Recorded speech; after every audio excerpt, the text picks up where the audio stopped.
The man who checked in, but never checked out. January 1935. Hotel president in Kansas City. A man checks into a hotel. No luggage, no ID, no real name. Days later, he's found naked, tortured, and bleeding out, in a room locked from the inside. When police ask, "Who did this to you?" he whispers, "Nobody." What happened in room 1046 has baffled investigators for nearly 100 years, and still chills the bones of anyone who dares to look too close. Let's rewind to January 2nd, 1935. A tall, dark-haired man in his early 20s walks into the luxurious Hotel President in downtown Kansas City. He signs the guest book as Roland T. Owen, gives a Los Angeles address, and requests an interior room. No windows to the street, just darkness. The clerk notices something odd right away. Roland has no bags, not even a coat in the freezing Kansas winter. All he brings is a comb, a toothbrush, and a small black brush for clothing. He's assigned to room 1046, and the bellboy escorts him up. But inside the room, nothing but shadows. Roland draws the blinds, unscrews the light bulb, and sits in the dark. Creepy, that's only the beginning. The very next morning, a maid named Mary Soptic enters room 1046 to clean. Roland is inside, sitting in total silence, in the dark. Lets her clean, but insists she'll leave the door unlocked. He's expecting someone. Later, she returns with fresh towels. This time, she hears a deep male voice inside. Roland tells her not to worry, just leave them at the door. But she swears. That voice didn't sound like his. The next morning, January 4th, the hotel phone operator notices room 1046's phone has been off the hook for hours. The bellboy is sent to check. He knocks, no response. He opens the door with a passkey and finds Roland slumped on the edge of the bed, in the dark, naked, covered in blood. He's been stabbed repeatedly in the chest, strangled, beaten in the head, and tied up with cords. Blood is pooled on the carpet and smeared across the walls. But here's the most chilling part. He's still alive. The bellboy calls the police. Paramedics rush to the scene. Roland, barely conscious, is asked, "Who did this to you?" He replies, barely above a whisper, "Nobody." They ask again, "Did you try to hurt yourself?" He moans. No. Then he slips into a coma. He never wakes up. The investigation begins, but nothing makes sense. The door was locked from the inside. No weapons were found. No fingerprints. No signs of forced entry. It's the only strange clue.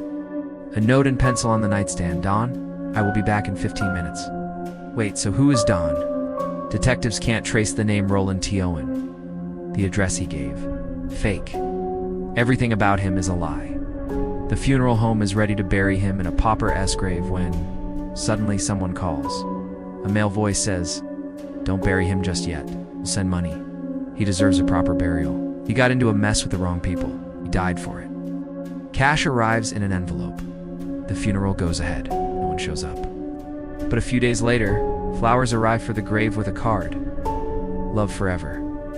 Louise." The case goes cold. No Don, no Louise, no suspect. But wait. 2 years later, in 1937, a woman sees a photo of Roland in the newspaper and recognizes him. "That's my son," she says. "His name isn't Roland. It's Artemis Ogletree. He left home in 1934 and sent me letters. But they sounded strange, like someone else was writing them." She had no idea he was dead. No one ever told her. So now we have a real name, but still no killer. Who tortured Artemis in that room? Who was Don? Who mailed the letters pretending to be him? Who paid for the funeral, and why? And how did someone get into that room and out again, leaving no trace? Today, nearly a century later, the mystery of room 1046 remains unsolved. Some say it was Maid-related. Some say it was a jealous lover. Others believe the room itself was cursed. The President Hotel still stands. Room 1046 still exists. If you ask around, some staff will tell you. On quiet nights, you can still hear whispers through the walls. The phone rings with no caller, and no matter how many times you turn it off, the light in room 1046 flickers back on. She entered the elevator and was never seen again. And a college student checks into one of the most haunted hotels in America. She's last seen acting strangely in the elevator, pressing random buttons, hiding, moving her hands like she's communicating with someone or something invisible. She's bright, curious, and active on social media. Other guests had complained about odd behavior. Her next stop is the Cecil Hotel, a historic building in downtown LA with a reputation for strange and disturbing events. Then she vanishes.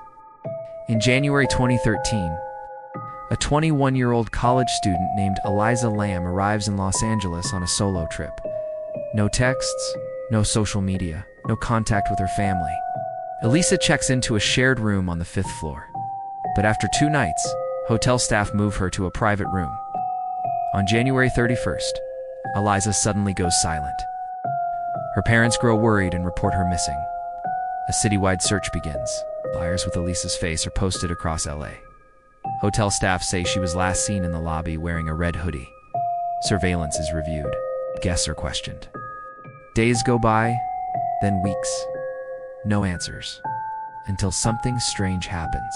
Complaints from guests. 19 days after Elisa went missing, guests at the Cecil start complaining. The water pressure is low. The tap water smells funny. The taste is off. A maintenance worker climbs to the roof to check the water tanks. He opens the hatch. And there, inside the tank, is Elisa.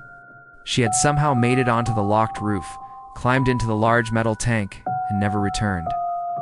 But the rooftop access is restricted. It has an alarm. The tanks are tall and hard to access. The hatch is heavy and was found closed. Moves her arms in odd, unnatural ways, as if she's communicating with someone just outside the door. Then, the footage goes public. Police release a security video from one of the hotel's elevators. It shows Elisa just moments before she vanished. She steps inside, presses multiple floor buttons, and stands in the corner, as if hiding. An urban legend that claims pressing a specific sequence of buttons takes you to another dimension. She peeks out, steps in and out, but no one appears, and the elevator doesn't close. It just stays open. Online theories explode. Within hours, the video goes viral. Millions of people are captivated and disturbed by her strange behavior. Some believe she was playing the elevator game. Others believe Elisa may have experienced a mental health episode. She had previously shared online that she was managing bipolar disorder. Still others wonder, was someone following her? Did the hotel's dark history have something to do with it? The autopsy raises more questions. The official cause of her passing is listed as accidental. No substances were found in her system beyond prescription medications. There were no visible signs of a struggle. It was ruled that she may have entered the tank on her own. But people weren't convinced. How did she get to the roof without triggering alarms? How did she lift the lid and close it? Why was there no footage of her on the stairs or in the halls leading to the rooftop? And why did the elevator behave so strangely that night? Eerie coincidences, a hidden danger, or something beyond explanation. Some details only added to the unease. The name of a medical test developed years earlier for a local illness, Elisa. A horror film released in 2005 called Dark Water featured a girl discovered in a rooftop water tank. In a hotel, after guests complained about the water, these eerie coincidences sent the internet spiraling into conspiracy theories. To this day, the Elisa Lam case remains one of the internet's most chilling unsolved mysteries. A young woman, alone, in a massive hotel with a dark past. 19 days later, her body is found in the rooftop water tank. A strange elevator video seen by millions, and questions that still have no answers. Was it an accident? The Cecil Hotel has since changed its name and management. But some guests say the energy inside still feels off in that elevator. Sometimes it still opens to no one, stays frozen for no reason, as if someone or something is waiting just outside the door. But how she got there and what happened to her remains one of the most chilling mysteries of our time.